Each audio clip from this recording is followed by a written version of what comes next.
तो पतीसा तैयार हो गया है। आप ये देखिए इसका कितना अच्छा टेक्सचर है और बहुत अच्छे इसके फ्लेक्स हैं और माउथ मेल्टिंग है।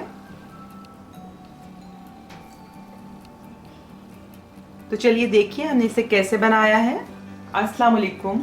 आज मैं पाकिस्तान और इंडिया की एक बहुत ही पॉपुलर स्वीट बना रही हूँ जो कि पतीसा है और इंडिया में इसको सोन पापड़ी भी कहा जाता है। और इसको बनाना कोई ज़्यादा मुश्किल नहीं है, लेकिन इसको बनाने में कुछ चीज़ों का ख्याल रखना पड़ता है और अगर आप उन सब चीज़ों का अच्छे से ख्याल रखें तो आप घर में बहुत मज़े का पतीसा बना सकते हैं।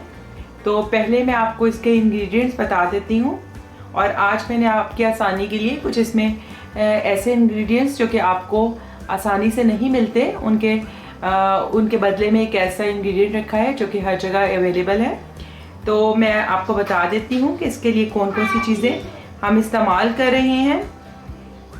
मैंने ऑल पर्पस फ्लोर या मैदा लिया है 50 ग्राम। आप इसको अगर प्याली में नापे तो तकरीबन ये आधी प्याली है। बेसन या ग्राम फ्लोर मैंने लिया है 150 ग्राम या 1.5 प्याली। चीनी 200 ग्राम है, यानी जो इसको मिलाकर जितना इसका वज़न है उतना ही चीनी है। ये 1 कप से थोड़ी सी कम है। और इसी तरह मैंने देसी घी लिया है और ये भी 200 ml है। तो हम वज़न ये सब चीज़ें ली हैं। इसके अलावा गार्निशिंग के लिए बादाम और पिस्ता लिया है और 3 इलायची को लेकर और उसको कूट लिया है। अब इसमें एक इंग्रेडिएंट ऐसा है जो कि ग्लूकोज सिरप या फिर कॉर्न सिरप है, जो कि अक्सर लोगों को आसानी के साथ नहीं मिलता। ये दोनों चीज़ें इसलिए हैं ताकि जो चीनी है वो क्रिस्टलाइजेशन से बचे, क्योंकि जब शुगर का हम सिरप बनाते हैं और वो एक ख़ास टेम्परेचर पर आता है और गाढ़ा जब हो जाता है तो उसको ठंडा होने के बाद वो दोबारा चीनी की सूरत इख्तियार करना शुरू कर देता है और क्रिस्टल बनने शुरू हो जाते हैं। तो इससे बचाने के लिए हम इसमें ग्लूकोज सिरप या फिर कॉर्न सिरप डालते हैं, जो कि और भी बहुत सारी मिठाइयों में डलता है। तो आप अगर आपको ये मिल जाए तो अच्छी बात है। आप किसी ऐसी हलवाई की दुकान जहाँ से वो पतीसा बनाते हैं वहाँ से आप ले सकते हैं, या फिर आप किसी बड़े सुपर स्टोर या फिर ऐसी चीज़ें जहाँ पे केक और मिठाइयाँ वगैरह बनती हैं वहाँ से आप ले सकते हैं। लेकिन अगर ये चीज़ें आपके साथ नहीं मिल रही तो आज मैं एक चीज़ आपके साथ शेयर कर रही हूँ कि वो हर जगह अवेलेबल है। तो उसके साथ मैं ये आज पतीसा बनाऊंगी। ये शहद है, तो आज मैं पतीसा जो बनाऊंगी वो शहद के साथ बनाऊंगी। तो आपके पास अगर ग्लूकोज सिरप या कॉर्न सिरप अवेलेबल नहीं तो आप शहद डाल सकते हैं। तो चलिए हम इसको बनाना शुरू करते हैं। तो मैंने एक नॉन स्टिक की कढ़ाई ले ली है और उसमें देसी घी ऐड कर रही हूँ। आप इसको देसी घी में या दूसरे घी में बनाएं, कोशिश करें ऑयल में ना बनाएं, लेकिन अगर कोई हेल्थ इशू है तो आप ऑयल में भी बना सकते हैं। देसी घी से बहुत अच्छा टेस्ट आता है। अब मैं इसमें बेसन ऐड कर दूंगी और साथ ही मैदा भी ऐड कर दूंगी। अब हमने इसे मीडियम फ्लेम पर इतना भूनना है कि इसमें से खुशबू आने लगे और ये फिर एक इसका कलर भी थोड़ा सा चेंज होगा। तो इसमें मीडियम टू लो फ्लेम पर इसमें तकरीबन 8 से 10 मिनट लग जाएंगे।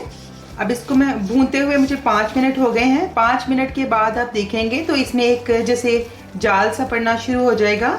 तो इससे आपको पता चलेगा कि अब कुछ देर के बाद अच्छे से भुन गया है और खुशबू भी आनी शुरू हो गई है। और अब आप देखेंगे कि जो हमारा बेसन है वो घी भी छोड़ना शुरू हो जाएगा। तो इस स्टेज पे मैं तकरीबन 1 टेबल स्पून इसमें घी मज़ीद ऐड कर रही हूँ। इस स्टेज पे घी ऐड करने से ये होगा कि घी बहुत जल्दी से बाहर निकलना शुरू हो जाएगा।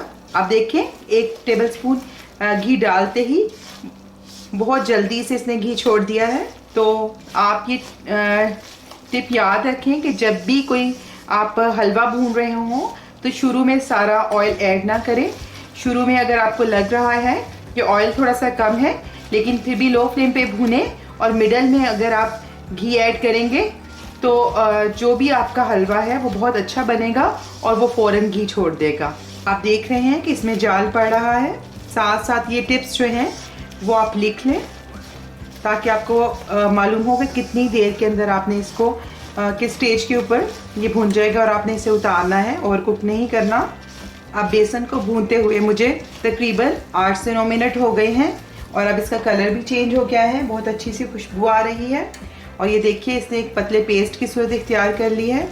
तो अब मैं फ्लेम ऑफ कर दूंगी और मैं इसमें इलायची का पाउडर डाल दूंगी और 1 मिनट तक मैं इसको इसी तरह हिलाती रहूँगी क्योंकि कढ़ाई बहुत गर्म है और अगर हम ऐसे ही छोड़ देंगे तो ये बेसन जो है वो जल जाएगा। और हमने इसको इसे हिलाते हुए वार्म करना है, बहुत ठंडा भी नहीं होना चाहिए और गर्म भी नहीं होना चाहिए। जब ये वार्म हो तो उस वक्त हम उसमें शुगर सिरप मिक्स करेंगे।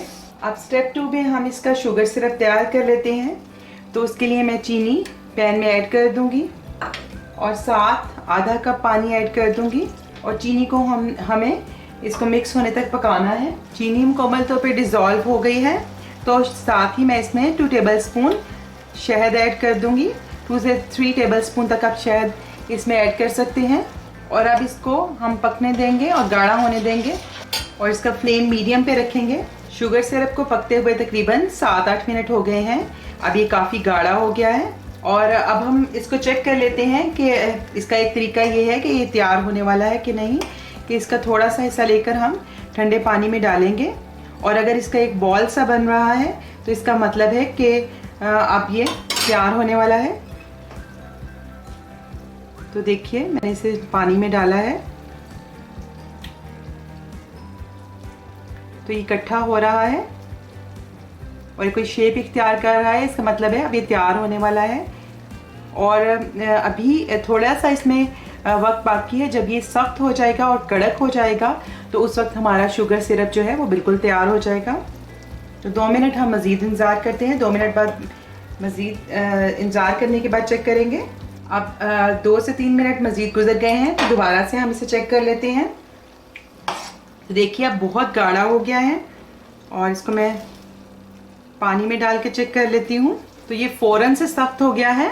आप ये देखिए इस तरह हम खींच रहे हैं तो सख्त इसमें से आवाज़ आ रही है और जो चम्मच है जब इसे उठाएंगे तो उसके साथ इसकी थोड़ा सा ठंडा होगा तो इसकी तारे तारे सी बननी शुरू हो जाती हैं। तो इससे मालूम होता है कि ये हमारा जो शुगर सिरप है वो बिल्कुल तैयार है। मैं फ्लेम ऑफ कर दूंगी, मज़ीद इसे बिल्कुल नहीं पकाना।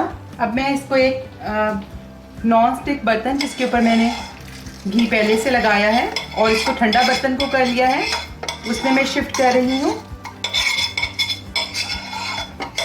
क्योंकि अगर हम फ़ौरन से इसको नहीं दूसरे बर्तन में नॉन स्टिक में शिफ्ट करेंगे तो ये जमना शुरू हो जाएगा और ये बर्तन के साथ चिपक जाएगा।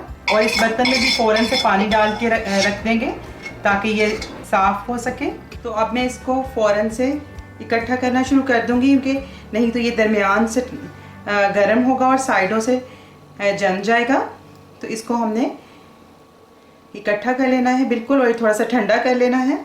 तो इसे इस तरह इकट्ठा हो जाना चाहिए। अब हम इस शुगर सिरप को उठाकर तो अपने बेसन वाले मिक्सचर में डाल देंगे और बेसन का जो मिक्सचर है वो बस वार्म होना चाहिए। और अब हम इसे धीरे धीरे इसके अंदर मिक्स कर लेंगे, आहिस्ता आहिस्ता चम्मच चलाते जाएंगे।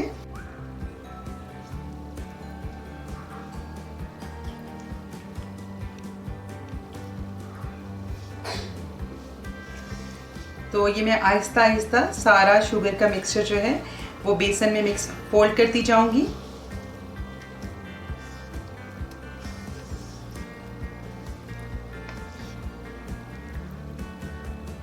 देखिए सारा जो शुगर सिरप है वो बेसन के मिक्सचर में मिक्स हो गया है और इसके आप देख सकते हैं कि इसकी लेयर्स बनी स्टार्ट हो गई हैं।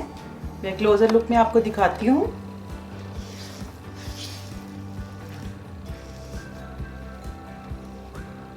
तो अब मैं ये सारा मिक्सचर उठाकर किसी रोलिंग पिन पे आप डाल लें और इसको हम रोल करेंगे ताकि अच्छे से इसकी लेयर्स बन जाएं। इसको दोबारा से उठाएंगे, आप ये देख सकते हैं इसकी कितनी अच्छी लेयर्स बन रही हैं।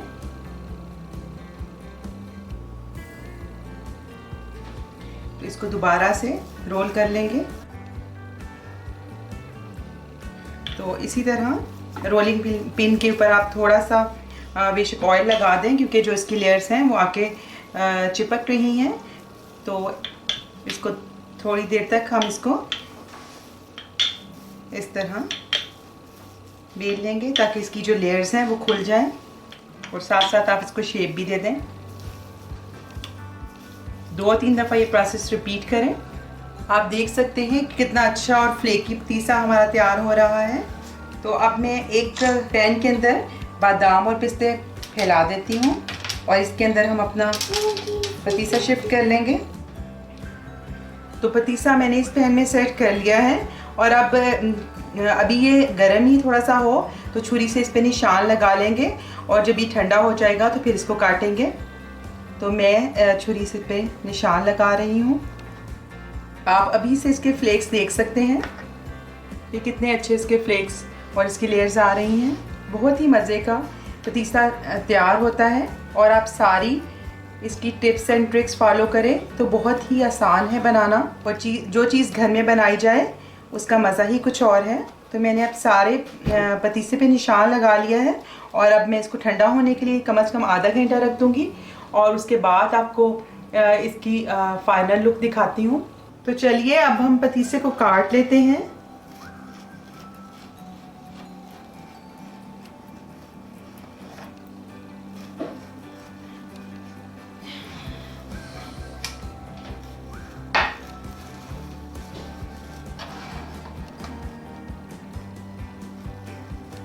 तो अब ये इजीली कट जाएगा, जो निशान हमने लगाए हुए थे उसकी वजह से।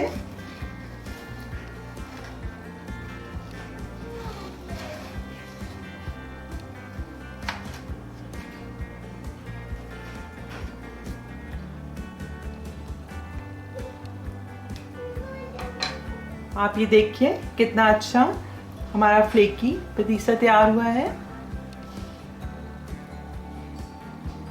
बहुत अच्छी इसकी लेयर्स और फ्लेक्स हैं, और माउथ मेल्टिंग है। तो अगर आप चाहते हैं कि आपका भी पतीसा इतना ही मज़े का तैयार हो तो आप इस वीडियो को आखिर तक देखें, और जो सारी मैंने इसमें टिप्स बताई हैं उसको फॉलो करें। तो इसमें आपने 2 जगह पर ही बहुत ज़्यादा ध्यान रखना है। जब आप इसका शुगर सिरप बना रहे हैं तो जो इसका वो पॉइंट जब उसकी स्टेज आ जाती है, जबकि वो चीनी कड़क हो जाती है, उस स्टेज पर आपने इसे फ़ौरन एक ग्रीस पैन में निकाल लेना है और इसको ठंडा करना है। दूसरा, जब आप बेसन के मिक्सचर में शुगर सिरप को मिक्स करें तो उस वक्त बेसन का मिक्सचर वार्म होना चाहिए, ज़्यादा गर्म नहीं होना चाहिए और ना ही ठंडा होना चाहिए, और उसको धीरे धीरे मिक्स करना है। अगर फ़ौरन जल्दी से मिक्स कर लेंगे तो फिर भी वैसी लेयर्स नहीं बनेंगी, और अगर तो मिक्सचर ज़्यादा ठंडा या गर्म होगा तो फिर भी चीनी उसके अंदर मेल्ट हो जाएगी। इन बातों का ख्याल रखना है आपने। तो आप देख रहे हैं कि मेरा ये तरीका कितना आसान है। बाकी कई प्रोसीजर में आप देखेंगे तो बहुत ज़्यादा शुगर को पुल करना पड़ता है, या फिर बहुत से टूल इसमें इस्तेमाल होते हैं। तो मैंने बहुत ही इजीली आसान तरीके के साथ आपको ये पतीसा सिखाया है।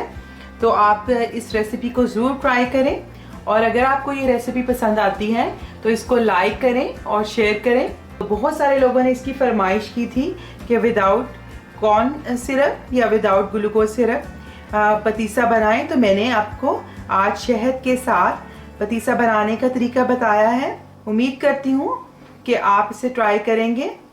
आइंदा आपके साथ किसी नई रेसिपी के साथ फिर मुलाकात होगी।